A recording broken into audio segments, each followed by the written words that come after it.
solução muito rápida, né? A gente tem um tempinho aí para ver o que a gente consegue. Então, em 2016, na PGR, a gente está com essa contratação dessa reforma, porque vocês podem ver que os pisos táteis, por exemplo, que tem nos halls, já soltaram várias plaquinhas, né? Ele está falho, ou ele guia o cego para uma porta que está fechada lá embaixo, por exemplo, porque antes as 4 portas ficavam abertas. Agora só fica aberta uma porta. E aí o cego é guiado para uma porta que ele não tem como passar, né? Tem as questões dos banheiros, que alguns blocos têm banheiros acessíveis independentes, outros blocos não têm. E os banheiros acessíveis ficam dentro do banheiro feminino. Aí você tem aquele problema que, se for uma pessoa cadeirante que precisa de ajuda, que é mulher, com um homem ajudando ela, ele não pode entrar no banheiro feminino para ajudá-la. E ela não pode entrar no banheiro masculino para ele conseguir ajudar. Então, por isso que o sanitário tem que ter a porta independente, para que o apoio, né, ocorra independente disso. Então, tem várias adequações que têm que ser feitas para a PGR chegar na etapa 1. A contratação de placas em braille para portas e mapas táteis externos, né? É uma tentativa de melhorar a autonomia do Leonardo e dos demais deficientes visuais, de saber identificar o setor, né? Ao lado da porta ter a placa em braille. A substituição de maçaneta de bola pela maçaneta de alavanca, né, que é aquela compridinha. Aquela maçaneta de alavanca, você consegue abrir com o cotovelo. Se você tiver com a mão ocupada, você vai no cotovelo. Tenta abrir uma maçaneta de bola com o cotovelo. É impossível. Você não roda. Você não tem. Então, a pessoa que tiver qualquer dificuldade com a mão, ela não abre a maçaneta de bola. As 1000 portas que a PGR tem aproximadamente eram todas com maçaneta de bola. Então, a gente está trocando paulatinamente essa maçaneta que gira pela maçaneta de alavanca. E a gente tem encontrado muitas dificuldades. As pessoas ligam, reclamam na ouvidoria, na sala de atendimento ao cidadão, denuncia para o secretário-geral que está sendo jogado fora dinheiro público, porque a maçaneta estava boa, e chegou uma pessoa lá e trocou a maçaneta por uma maçaneta nova. Vocês estão gastando dinheiro à toa, não sei o quê, e não sei o quê. E dá uma confusão enorme. E a pessoa não sabe o tanto que aquilo facilita a vida de outros que podem precisar acessar aquele ambiente, né? Especificação de maquete da edificação e mapas táteis internos. Isso aí também foi uma sugestão das arquitetas em contato com o Leonardo, que a gente descobriu até pouco tempo atrás. O Leonardo não conhecia exatamente o formato do prédio. Isso gerava uma certa insegurança, né, na forma de se deslocar. Então, se você tiver uma maquete que o cego possa chegar e sentir como que é o formato, ele vai se localizar espacialmente muito melhor. E aí a ideia é que também tenha nos balcões de cada pavimento uma maquete com o sistema de circulação de cada... um mapa tátil, né, na verdade, de cada pavimento. Porque, como o prédio é circular e tem 4 corredores, a gente que enxerga se perde. Né? Cada vez que você sai de um elevador, você olha para um lado, olha para o outro e fala: "Ih, eu tinha que ir na B", e aí você tem que procurar a placa. Então, quem não enxerga precisa de direção, né, para ter autonomia e segurança. E a execução de guarda-corpos e corrimãos externos. Está terminando. Nas passarelas e nas escadas que têm acesso externo, a gente tinha só o concreto, que ia até acho que uns 50 centímetros, mais ou menos, e era uma exigência tanto de acessibilidade quanto dos bombeiros, né, que tivesse mais segurança ali, porque era muito baixo. Então, foi feito um projeto e acho que se não terminou, está quase, né, terminando a execução. E nos estados, esse ano, a gente tem feito a entrega então daqueles termos de referência do projeto e os relatórios, para que eles comecem a contratar os projetos. Certo? É isso, então. Se vocês tiverem alguma dúvida, quiserem perguntar alguma coisa sobre esses projetos, a gente também está à disposição naqueles e-mails. Em outro momento, se quiser fazer contato. Opa, esses aí. Tá joia? Diga, pode falar. Lá no bloco F, os banheiros, eles têm aquela porta que não fecha sozinha, né? E aí isso é motivo de reclamação constante dos servidores. Aí, uma vez, alguém apresentou o argumento, né? Falou: "Não, isso é para ser acessível". E aí, o cadeirante não consegue abrir. A porta com mola empurra a cadeira de rodas para trás. Ele tem que fazer muita força para vencer a mola, porque ele está em cima de um dispositivo que roda, fazendo força para empurrar uma mola que quer fechar. Então, a chance do cadeirante continuar do lado de fora do banheiro, quando ele tem autonomia e anda sozinho por aí, é muito grande. A gente tem o Roger, que consegue se movimentar em algumas ocasiões sozinho, tem um outro rapaz que trabalha na TI, que tem bastante autonomia, e eles não conseguem a porta. Ele tem que ficar com uma mão segurando a cadeira de roda, tipo fazendo freio, e a outra fazendo muita força para vencer a mola. Então, por isso que foram retiradas as molas das portas de banheiro. Entendi. Eu queria saber isso, porque eu fui tentar argumentar, mas aí faltaram argumentos. Aí eu falei, a gente não sabe, é melhor não ficar julgando. Nesse caso, no bloco F, como os banheiros acessíveis lá são dentro do banheiro comum, o banheiro comum tem que ter essa característica na porta. Nos blocos aqui, que tem alguns banheiros acessíveis que têm a porta independente, aí você pode manter a mola no banheiro comum e no acessível, só que você não põe a mola, porque aí ele consegue entrar tranquilo. Mas lá no F, como o acessível é dentro, a gente tem que garantir que ele não fica preso do lado de fora do banheiro ou dentro do banheiro sem conseguir sair. Entendi, eu vou explicar para o pessoal. Beleza. Oi, Roger.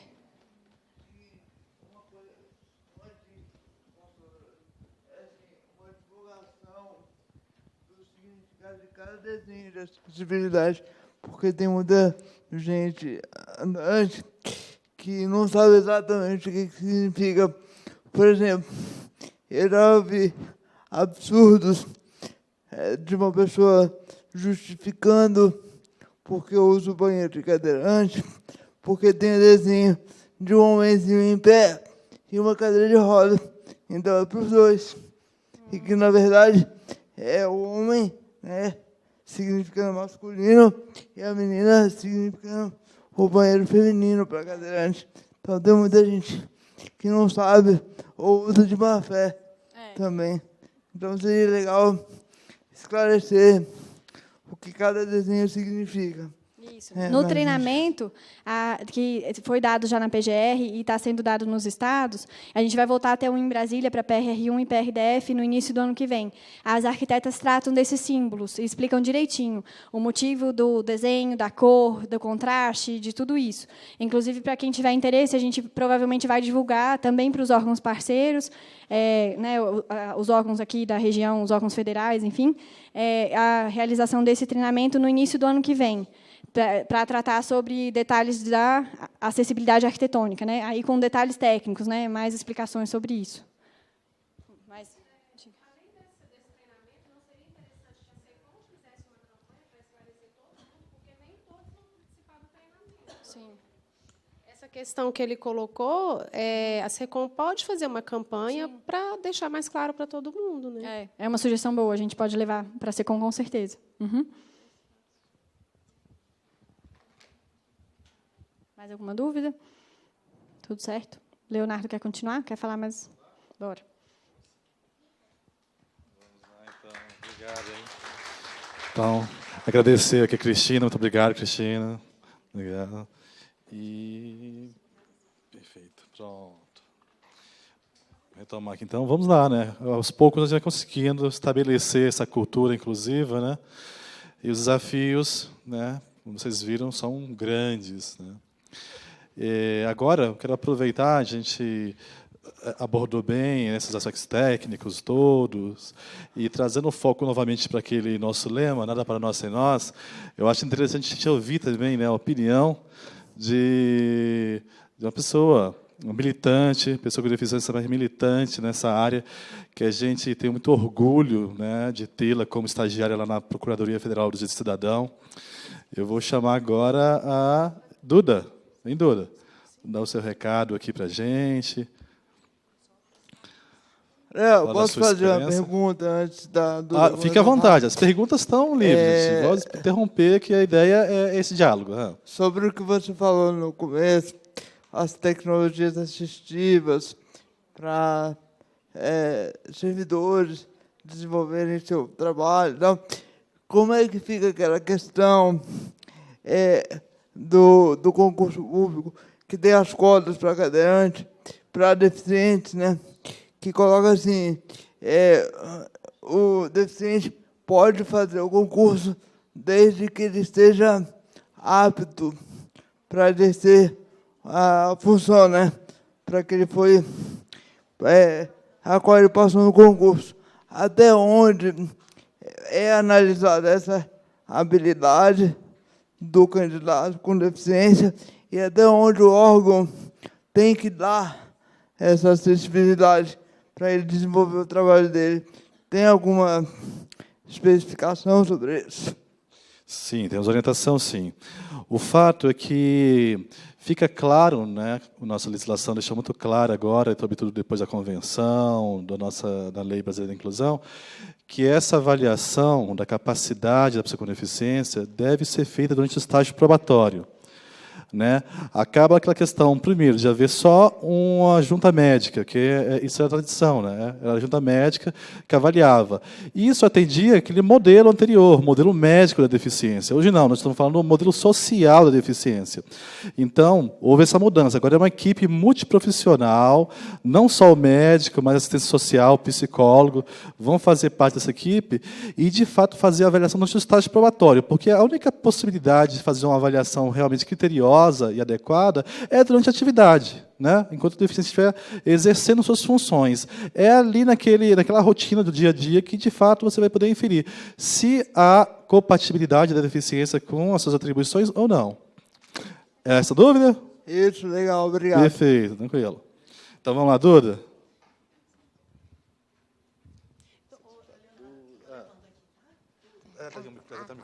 Está aqui, é bom que o Léo fica também. Então, que aí... pronto.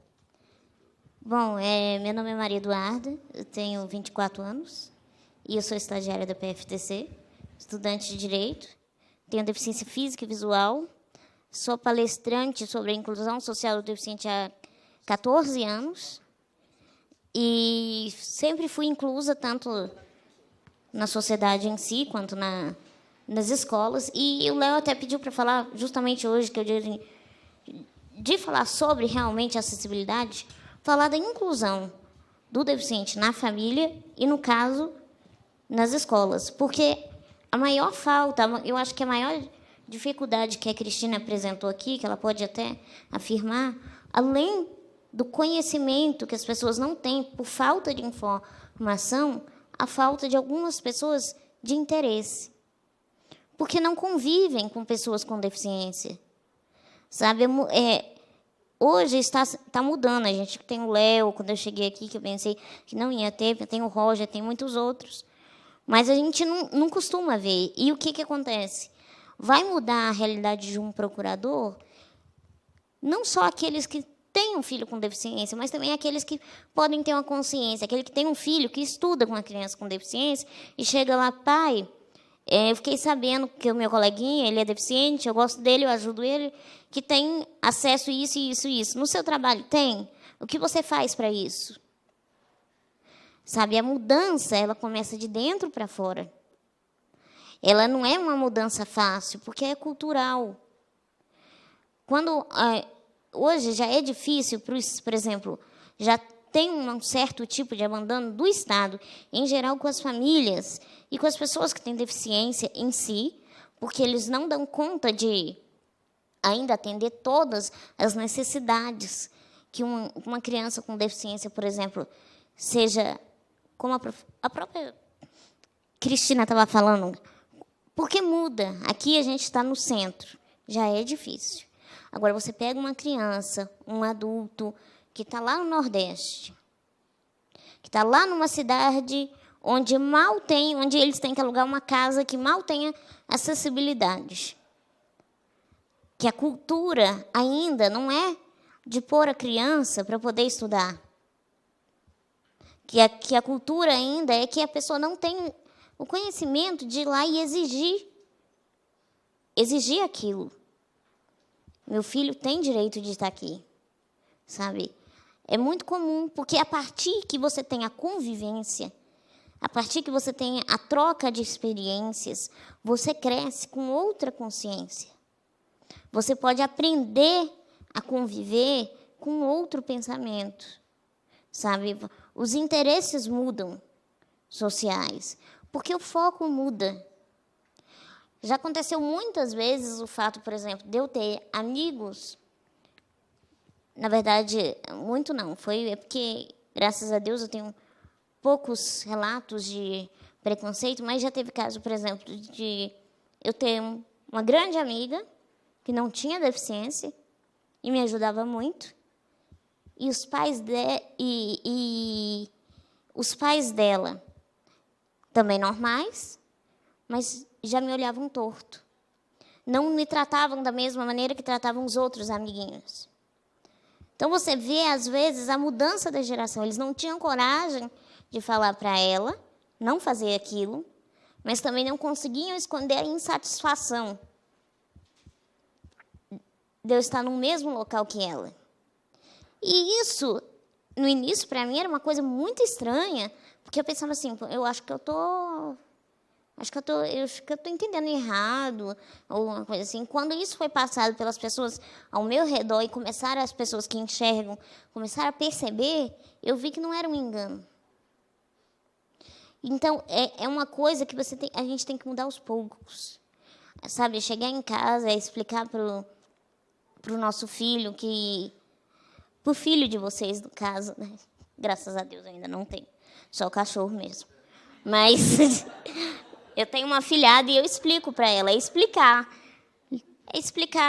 para a Manuela, de 8 anos, que é quase uma filha para mim, que existe diferença. E que não é todas as pessoas que vão conseguir fazer as coisas da mesma maneira que ela. É explicar que, da mesma maneira que eu tenho dificuldades, eu tenho capacidade. E ela, mesmo com 8 anos, conseguir olhar e lá na escolinha dela, em Minas Gerais, e perguntar para a professora se pode ajudar o coleguinha, porque ele não tem dificuldade. É a criança crescer com a consciência do mundo. É a consciência de que todos nós precisamos de ajuda. Não só quem tem uma deficiência física e visual, como eu, ou como uma deficiência visual só como o Léo, ou física como o Roger, mas como ser humano em si. Ninguém se constrói sozinho, ninguém passa por etapas nenhuma sozinho. E ter uma criança, um jovem mantido numa escola especial, não vai mudar e fazer com que ele consiga lidar com a nossa realidade. A realidade é difícil tanto para nós, quanto para ditos normais, porque ninguém é normal. E a gente só aprende a lidar com ela com a convivência. Tanto com a deficiência, com diversos tipos, tanto com a realidade que atualmente tem do bullying, a realidade da exclusão. Uma pessoa que exclui hoje, adulta, que não vê a importância de um banheiro para deficiente, é porque ela não tem a consciência que aquilo é importante. É porque talvez ela não precisou sentar 5 minutos numa cadeira para poder ter a ideia do que é, sabe? E quando você tem essas realidades em convivência, você começa a ter a noção daquilo. Porque muitas vezes é falta de vontade, sim. Mas a maioria das vezes é falta de informação. É falta do conhecimento. A pessoa, ela não, às vezes não tem noção que um deficiente está estudando, está trabalhando. Porque nos órgãos públicos é fácil.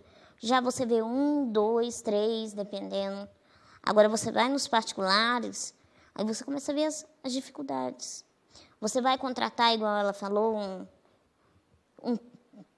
alugar um prédio de grande valor, e o proprietário, que é uma pessoa de realmente que tem uma condição social melhor, ainda acha que é frescura, sabe? Que é luxo.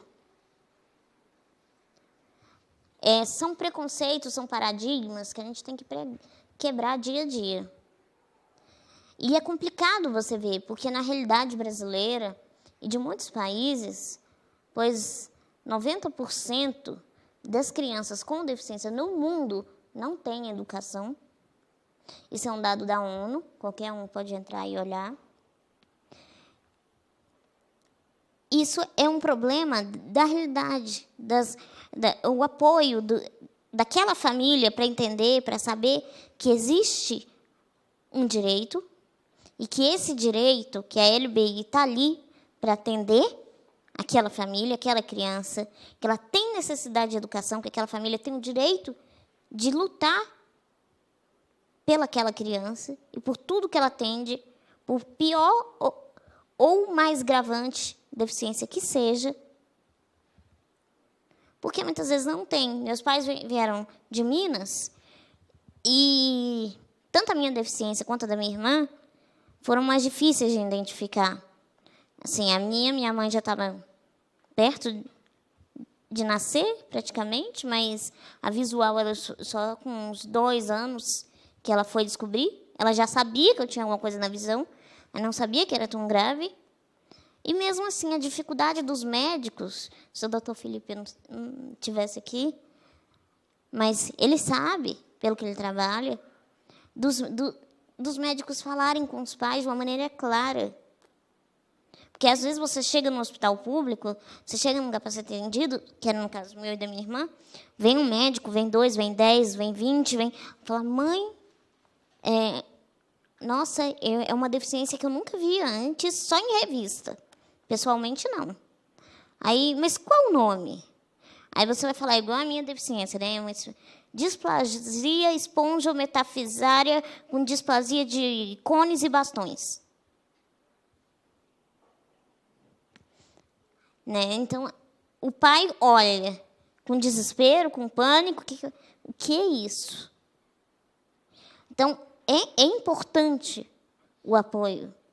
É importante. Era fácil assim, ó, seu filho, inicialmente, é esse nome feio, mas ele vai ter pouca visão e vai ser pequenininho. Resumiu, né? Facilitou a vida. Porque aí o pai fica desesperado porque ele pensa que aquele filho vai morrer, que ele pensa que aquela criança não vai ter condições mínimas de ter uma vida de qualidade para poder seguir em frente. Aí precisa rodar em mais uns 10 mil médicos para poder ter a noção do que está acontecendo. Ninguém vem com bula, sabe? Ninguém nasce com aquele negócio assim, como lidar com aquela criança. Por escola tal, por tal. Não, ninguém nasce. Sendo deficiente ou não. E o apoio que você encontra, às vezes, em estados fora do Brasil, que diferencia, claro, com populações muito menores, é esse, o apoio do Estado em relação àquela família. Para, às vezes, o pai pensar 2 vezes antes da criança nascer e meter o pé. Porque a quantidade de criança que você vê com a mãe, somente com a mãe, porque o pai, na hora que viu que tinha deficiência, foi embora, é grande. Também existe ao contrário. A gente pensa que não, mas existe. Existem pais com os filhos que a mãe também abandonou. E como é que fica aquela mãe que não consegue o apoio do Estado e não consegue trabalhar porque não tem mais ninguém que cuide daquela criança? É a realidade de muitas mães que estão com crianças afetadas pela Zika. É a realidade de muitos brasileiros do interior que não têm esse conhecimento. Então, essa cartilha aqui, por exemplo, eu não sei se ela está aí ainda. Então, o que você falou é importante. Não só para cá, mas é importante para todos terem. E é importante também, não a SECOM, mas todas as mídias, divulgarem mais informações sobre. Que deficiência não é um bicho de 7 cabeças. Sabe? Que não é uma coisa tão difícil. Que são coisas simples. Complicadas, é claro, porque você não muda o mundo de um dia para o outro. São coisas simples de ser aplicadas e são coisas que vão mudar a vida de muita gente. Então, é extremamente importante. Por isso que eu pedi para alguém falar para ela ficar aqui. Porque o que ela falou e a dificuldade que ela passa todo dia é uma coisa de ser divulgado. Porque há muitas das dificuldades ali, a gente encontra, eu, Léo, o Roger, todo santo dia. Todo santo dia. Então, é a noção da pessoa que sai, por exemplo, que olha para a gente. Eu não enxergo, então, para mim, isso nunca me afetou. Mas, assim, a pessoa que olha para a gente quando a gente vai no shopping, igual olha para um ET. Tipo, gente... Aí chega pra gente e fala assim, nossa, mãe, ela fala. Ela quer comer o quê? Eu sou cega, não sou surda. Eu posso responder muito bem. Então, isso acontece comigo, acontece com o Léo, acontece com muitos outros. Porque é a falta de conhecimento, a falta de importância que as pessoas dão, porque elas acabam que acham aquilo grandioso, porque não lembram que a sociedade existe pessoas diferentes daquilo que é o padrão, que enxergam, que escutam, que andam, que falam sem dificuldades. E muitos lembram quando convivem ou quando têm um filho. E o nosso sonho, a nossa vontade, não é quando a pessoa tem um parente, um filho, que mude essa realidade, mas que ela tenha pessoas assim, com uma certa dificuldade, mas com vontade e com capacidade, que é o que somos, no dia a dia. E que ela passe a ver aquilo não como um bicho de 7 cabeças ou um ET de Varginha, mas que ela veja aquilo como normalidade. Meu colega acabou de voltar da Dinamarca, que ele está namorando uma dinamarquesa, e ele diz que nas ciclovias, se você não olhar, você é atropelado por um deficiente, porque eles transitam normalmente. E todo mundo respeita. E ele falou, não, se eu for atropelado, o problema vai ser meu, não vai ser dele. Então, tem que prestar atenção, porque ali tem muitos. A quantidade, agora a gente não consegue transitar na rua. Então, é uma mudança, é claro que é diferença de país, né? A nossa Constituição, realmente, a efetividade, 25 anos. Não dá para comparar com um país secular, praticamente. Então, é complicado. E com um país muito menor do que o nosso. É difícil, mas não é impossível. Então, são atitudes simples. É a atitude que cada um vai sair daqui, depois desse curso, e vai ter um pouquinho mais de conhecimento daquilo que tinha curiosidade, às vezes, e não tinha informação. Agora sabe que pode ligar, que pode perguntar. Agora sabe o que acontece. Agora tem a consciência de chegar para o filho e explicar melhor uma dúvida que ele vai perguntar. Que tem agora a capacidade de transformar quando alguém vem fazer uma pergunta boba ou uma pergunta, às vezes, que tem fundamento, mas é porque ela não tem conhecimento. Então, porque cursos como esse a gente não tem todo dia. Então, a gente não tem. Por incrível que pareça, ainda as pessoas que vieram aqui, parece pouco, mas são muitas. Vocês ainda é um grupo grande e com interesse. Que isso é o mais importante. Não é errado não saber. É errado as pessoas não terem interesse.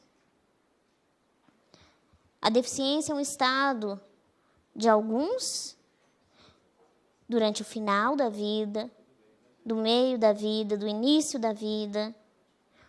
É uma coisa que muitos nascem, que alguns se tornam, como o Léo, como a Aline, a esposa dele. É uma coisa que está aí há muitos e muitos, não é nem centenário. A deficiência sempre fez parte do ser humano. A dificuldade do ser humano sempre foi lidar com ela, seja qual for. E a gente está aí para isso. O Léo está dando um grande exemplo. Quando eu cheguei na PFDC, eu não sabia que tinha alguém. E foi alguém que me ajudou extraordinariamente. Aquele videozinho que passou ali, tudo isso, aquele desespero da mulher, eu já passei. Eu já falei, Léo, pelo amor de Deus, o que eu faço? Até eu entender se era eu ou era o computador que estava errado. Porque a gente não tem tanto acesso. A gente não tem tanto acesso para saber qual é os mecanismos. A tecnologia chega para a gente, eu mesma tive, apesar de estar na capital, até acesso realmente a um computador há pouco tempo. O Braille, para mim, sempre foi inviável, porque além de eu ser pequenininha, eu destruo qualquer livro, porque eu tenho a sudorese na mão. Então, eu apago todos os pontinhos. Então, para mim, sempre eu usei muito a oralidade, o computador, agora, o celular, agora, por conta do Léo, por conta do Cosme, que eu encontrei no CEUB com iPhone, falando que nem um doido. E eu falei, cara, isso é legal. Aí, depois disso, eu corri, juntei dinheiro e falei, não, eu vou ter o meu. E hoje é um filho para mim. Porque se eu quebrar ele, é tudo, é minha independência, é minha individualidade. Eu posso falar com alguém sem precisar pedir para alguém mandar mensagem para mim. Eu posso estudar uma parte independentemente. Eu tenho olhos. Eu posso enxergar. E isso é uma coisa, um passo enorme para quem não consegue. Sabe? É um mecanismo muito grande. E a mãe me ajuda hoje. A mãe do Léo ajudou ele um dia. E assim a gente vai. E a gente vai se adaptando e vai aprendendo e vai tendo outros olhos para não cansar a nossa mãe demais também. Vai tendo outros anjos que vão aparecendo, que vão tendo a compreensão, que vão tendo o apoio. Eu só entrei aqui porque uma procuradora falou não, que ia ter inclusão. Porque eu não tinha a mínima ideia que teria. Então, eu não quis fazer a prova inicialmente. Ela falou, não, lá vai ser adaptado da maneira que for, para vocês terem uma troca mútua. E eu falei, então, eu vou tentar, eu vou fazer a prova. Mas eu juro que eu não pensei que ia ser tão acessível, ter tanta compreensão, ter tanta credibilidade, ter tanto apoio. Não é puxação de saco, não, é verdade. Viu? É verdade. É verdade para mim, é verdade para os meus pais, é verdade para as pessoas que a gente convive. E eu acho que mais importante do que o apoio, foi ter consciência que tem gente lutando pela gente. E tem gente como a gente lutando pela gente, né, Léo? Que a gente não sabia. Muitos não sabem. Então, por isso que eu falo para divulgarem bastante. Um curso como esse. Tudo, as cartilhas que forem. Sabe, era legal até ter um apoio, assim, não sei, pessoal lá para mandar para a Secretaria de Educação, para as universidades de arquitetura. Por que não? Por que não mandar uma cartilha para lá? Sabe? Para que essa concepção seja mudando. Essa mudança tenha foco a cada dia. Passos pequenos, passos de formiguinha, mas cada dia a gente consegue. Cada dia a gente avança um pouco. Hoje, com a LBI, antes com o tratado, agora com o curso e muitos outros, com a lei realmente sendo efetivada. E é assim. É assim aos poucos.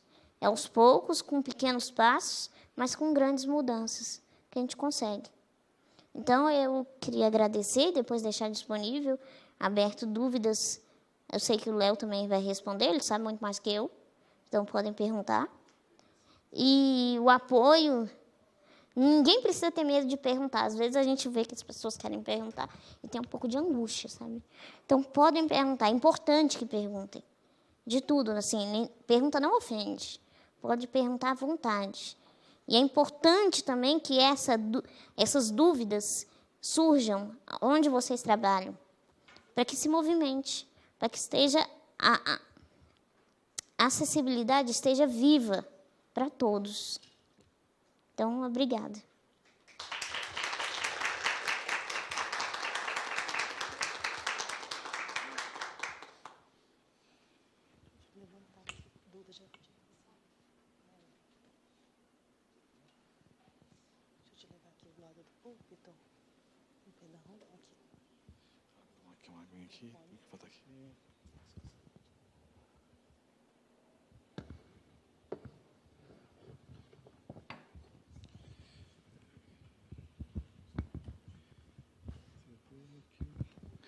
Duda, muito obrigado, Duda. É muito importante ouvir essa experiência, ouvir essa consciência, né? Você vê a Duda, independente da deficiência,